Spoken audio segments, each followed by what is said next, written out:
नमस्कार दर्शकों, स्वागत है आपका हमारे इस चैनल सत्य सनातन हिंदी में। मित्रों, मांसाहार पुण्य है या पाप, इसके संदर्भ में आज इस वीडियो में हम आपको एक कथा सुनाने जा रहे हैं। अगर आप यह वीडियो देख रहे हैं तो पूरी कथा सुने, वरना आपको पाप लग सकता है। क्योंकि यह गरुड़ पुराण की कथा है, इसलिए पूरी अवश्य देखें और अपने ज्ञान को बढ़ाएं। यह बात उन दिनों की है जब भगवान श्री कृष्ण अपने बालपन में थे। एक बार जब श्री कृष्ण एक पेड़ के नीचे बैठे बांसुरी बजा रहे थे, तब उसी तरफ एक हिरण दौड़ता चला आया और उनके पीछे जाकर छुप गया। वह हिरण बहुत ही घबराया हुआ था। भगवान श्री कृष्ण ने उसके सिर पर हाथ फेरते हुए कहा, क्या हुआ, तुम क्यों छुप रहे हो? तभी उसका पीछा करते हुए एक शिकारी भी वहां आ पहुंचा और बोला, यह मेरा शिकार है, इसे मुझे दे दो, इस पर मेरा अधिकार है। तब भगवान श्री कृष्ण बोले, हर जीवित जीव पर उसका खुद का अधिकार होता है, न कि किसी का। तब वह शिकारी क्रोध में बोला, यह मेरा शिकार है, इसे मैं पकाकर खाऊंगा। तब भगवान श्री कृष्ण बोले, किसी भी जीव को मारकर खाना पाप की श्रेणी में आता है। क्या तुम पाप के भागी बनना चाहते हो? मांसाहार पुण्य है या पाप? क्या तुम धर्म को नहीं जानते? तब वह शिकारी बोला, मैं तुम्हारे जितना शिक्षित तो नहीं हूं कि यह जानूं कि मांसाहार पुण्य है या पाप, पर मैं यह जानता हूं कि जीव को मारकर खाना, इसमें कोई हर्ज नहीं। मांसाहार से एक तो वह जीव को जीव बंधन से मुक्त कर रहा है, फिर क्यों मांसाहार से मना किया जाता है? मांसाहारी होने को क्यों नहीं कहा जाता? वैसे भी मैं इसको मारकर नीच योनि से मुक्ति दिलाकर पुण्य ही कमा रहा हूँ, फिर इस पर पाबंदी क्यों? इसे तो प्रोत्साहित करना चाहिए। जहां तक मैंने सुना है, जीव हत्या तो शास्त्रों में भी बताया गया है। राजा लोग शिकार किया करते थे। ऐसे तमाम तर्क देते हुए श्री कृष्ण से पूछा कि फिर क्यों यह मांसाहार गलत है और पाप की श्रेणी में आता है? आप ही बताइए, मांसाहार पुण्य है या पाप? भगवान श्री कृष्ण समझ गए कि इसकी बुद्धि मांस खाने के कारण तामसिक हो गई है और उसमें सोचने और समझने की बुद्धि भी खो दी है। फिर भगवान श्री कृष्ण बोले, इस अंतहीन विषय पर पहले मैं कोई राय नहीं दूंगा। इस छोटी सी कथा सुनने के बाद तुम ही उत्तर देना कि मांसाहार पुण्य है या पाप, और तुम्हें मांस खाना है या नहीं। वह शिकारी सोचने लगा कि इसमें मेरा तो कोई घाटा नहीं है, इस कथा को मैं सुन ही लेता हूं, मेरा मनोरंजन भी हो जाएगा और बाद में मुझे इसका मांस भी मिल जाएगा। तो भगवान श्री कृष्ण ने अपनी कथा आरंभ की। एक बार मगध में खाद्य संकट खड़ा हो गया तो अन्न का उत्पादन कम रहा। राजा को चिंता हुई कि यदि इस समस्या का शीघ्र निदान नहीं किया गया तो संरक्षित अनाज कोष भी खत्म हो जाएगा और संकट भीषण हो जाएगा। तो सम्राट ने अपनी राज्यसभा में पूछा, देश की खाद्य समस्या को सुलझाने के लिए सबसे सस्ती वस्तु क्या है? मंत्रीगण सोच में पड़ गए। चावल, गेहूं, आलू इत्यादि पदार्थों को उगाने के लिए बहुत श्रम करना पड़ता है। वह तभी प्राप्त होते हैं जब प्रकृति का प्रकोप न हो। ऐसे में तो कुछ सस्ता हो ही नहीं सकता। तभी शिकार का शौक रखने वाले एक मंत्री ने सोचा कि यही उत्तम अवसर है, क्यों ना अंधाधुंध शिकार के लिए राजा की अनुमति ले ली जाए। उसने सभा में कहा कि सबसे सस्ता खाद्य पदार्थ मांस है। इसके लिए धन का खर्च भी नहीं है और पौष्टिक खाना भी मिलता है। सभी सामंतों ने इस बात का समर्थन कर दिया, लेकिन मगध के प्रधानमंत्री अभी भी चुप थे। सम्राट ने पूछा, प्रधानमंत्री, आप चुप क्यों हैं?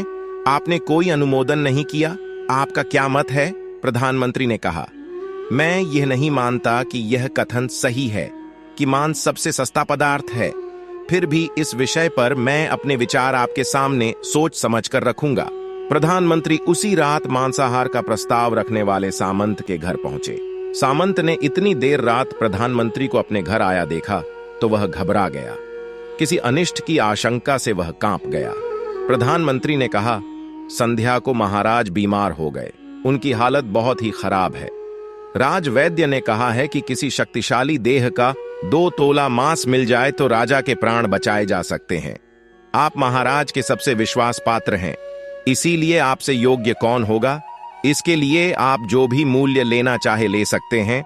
आप कहें तो इस काम के लिए मैं आपको 1 लाख स्वर्ण मुद्राएं भी दे सकता हूं। एक बड़ी जागीर भी आप मांग सकते हैं। बस आप अपनी इच्छा कहें, मैं कटार से आपके हृदय को चीर कर बस 2 तोला मांस निकाल लूंगा। यह सुनकर सामंत के चेहरे का रंग फीका पड़ गया।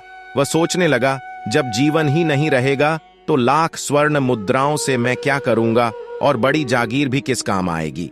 वह झटपट अंदर भागा और अपनी तिजोरी से 10,000 स्वर्ण मुद्राएं लेकर आया। मुद्राएं देकर उसने प्रधानमंत्री के पैर पकड़ लिए और गिड़गिड़ाते हुए बोला, श्रीमान, मैं आपकी 1,00,000 मुद्राओं में अपनी 1,00,000 मुद्रा और मिलाता हूं।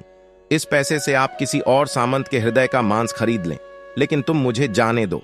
यह बात किसी और को पता न चले। मैं आपसे आग्रह करता हूं। प्रधानमंत्री जी ये सब समझ चुके थे। वह उसे थोड़ी और मानसिक पीड़ा देना चाहते थे। प्रधानमंत्री ने आगे कहा, सामंत, आप शरीर से बलिष्ठ हैं। आपकी कद काठी महाराज से मिलती जुलती है, इसीलिए राजवैद्य ने खास तौर पर आप ही का नाम लिया है। आपके दान से हमारे अच्छे राजा की जिंदगी बच सकती है।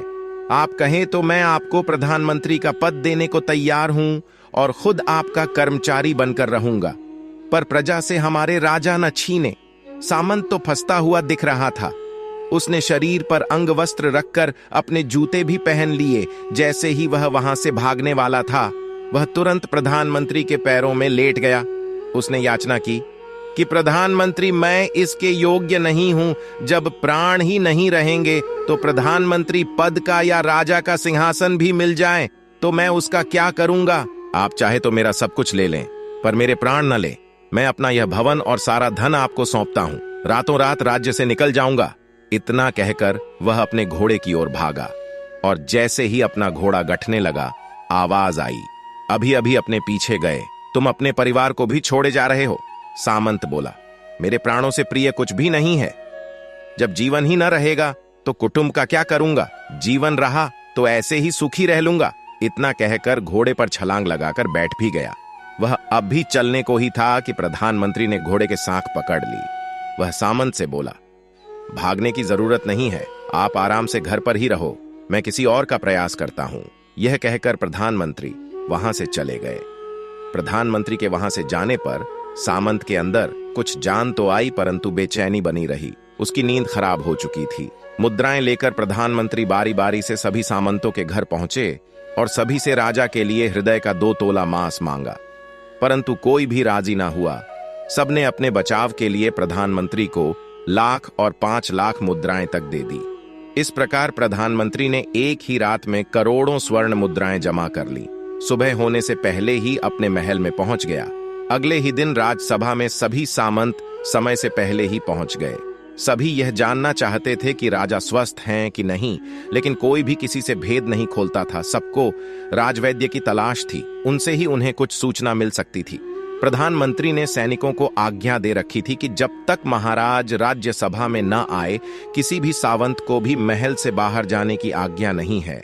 राजा सभा में अपनी चिड़ परिचित गति में आए और अपने सिंहासन पर आकर बैठे। सभी सामंतों ने देखा, कहीं से भी राजा उन्हें अस्वस्थ नहीं लगे। उन्हें तो कुछ हुआ ही न था। प्रधानमंत्री ने उनसे झूठ बोला। हर सामंत के मन में यही विचार चल रहा था, पर कोई और किसी को कुछ भी न बोल रहा था। तभी प्रधानमंत्री ने राजा के समक्ष 1 करोड़ स्वर्ण मुद्राएं रख दी। राजा ने पूछा, यह स्वर्ण मुद्राएं किसके लिए हैं और कहां से आई? प्रधानमंत्री ने कहा, 2 तोले मांस के लिए इतनी धनराशि जुटाई हैं, पर मांस ना मिला। अपनी जान बचाने के लिए सामंतों ने यह मुद्राएं दी है। अब आप यह विचार कीजिए, मांस कितना सस्ता है। राजा को बात समझ में आ गई। उन्होंने प्रजा को अतिरिक्त परिश्रम करने का निवेदन किया और राजा के अनाज भंडार में से अनाज निकालकर श्रमिकों को दिया गया। उससे उन्होंने पौष्टिक सब्जियों की खेती का तुरंत आदेश दिया। वह 1 करोड़ स्वर्ण मुद्राएं इसी कार्य के लिए और श्रमिकों के कल्याण के लिए खर्च की गई। इससे साग सब्जी तेजी से उगी, जिससे प्रजा का कल्याण भी हुआ और पौष्टिकता भी मिली। कुछ समय बाद मौसम अनुकूल हुआ और खेती लहलहाने लगी। इस प्रकार राज्य से खाद्य संकट दूर हुआ। तो मित्रों, जीवन का यह मूल्य भगवान श्री कृष्ण हमें इस कथा के जरिए समझाना चाहते हैं कि हम यह न भूले कि जिस तरह हमें अपनी जान प्यारी है, उसी तरह सभी जीवों को अपनी जान प्रिय होती हैं। अपने दिल से जानिए पराये दिल का हाल। यदि संसार के संबंधों से मुक्त करने का तर्क सही है, यदि जीव हत्या जीव को संसार बंधन से मुक्त करने का तरीका है, तो अत्याचारी द्वारा किया गया नरसंहार भी मान्य है। वह भी यह तर्क दे सकते हैं कि वह लोग जीवन के कष्ट से आप लोगों को मुक्त कर रहे हैं। अगर उसके लिए वह जीवन बोझ होता तो कभी भी अपनी जान बचाने के लिए संघर्ष नहीं करता। आपसे भागता नहीं, जो आपके सामने असहाय हो जाता है उसे प्राण बचाने पड़ते हैं। जिन जीवों को मारकर आप खा रहे हैं उन्हें तो प्राण बचाने का अवसर भी नहीं मिलता। बर्बरता सिर्फ वही नहीं है जहां सिर्फ मानव का रक्त बहता है। बर्बरता उसे भी कही जाती है जहां स्वार्थ के लिए किसी जीव की हत्या कर दी जाए। हम अंत समय में जिंदगी भर के पापों के लिए जिंदगी भर सुकर्म करने की कोशिश करते हैं, परंतु हम यह भूल जाते हैं कि जब वह जीव हमारे लिए काटा गया और हमारे लिए तड़पा है तो उसका श्राप हमें इस जीवन में ही नहीं बल्कि अगले जीवन तक नहीं छोड़ता। परमात्मा से यह ज्ञान पाकर शिकारी परिपूर्ण हो गया और उसे ज्ञान की प्राप्ति हो गई और वह जान गया कि महानता जीवन लेने में नहीं बल्कि जीवन देने में है। शिकारी भगवान के आगे हाथ जोड़कर वहां से चला गया और उसने कसम खा ली कि वह अपने संपूर्ण जीवन में किसी को भी कभी चोट नहीं पहुंचाएगा। तो दोस्तों, कैसी लगी आपको हमारी यह वीडियो? अपना सुझाव हमें कमेंट में अवश्य लिखें और अभी तक चैनल को सब्सक्राइब नहीं किए हैं तो सब्सक्राइब जरूर कर लें और कमेंट बॉक्स में जय श्री कृष्णा जरूर लिखें। धन्यवाद।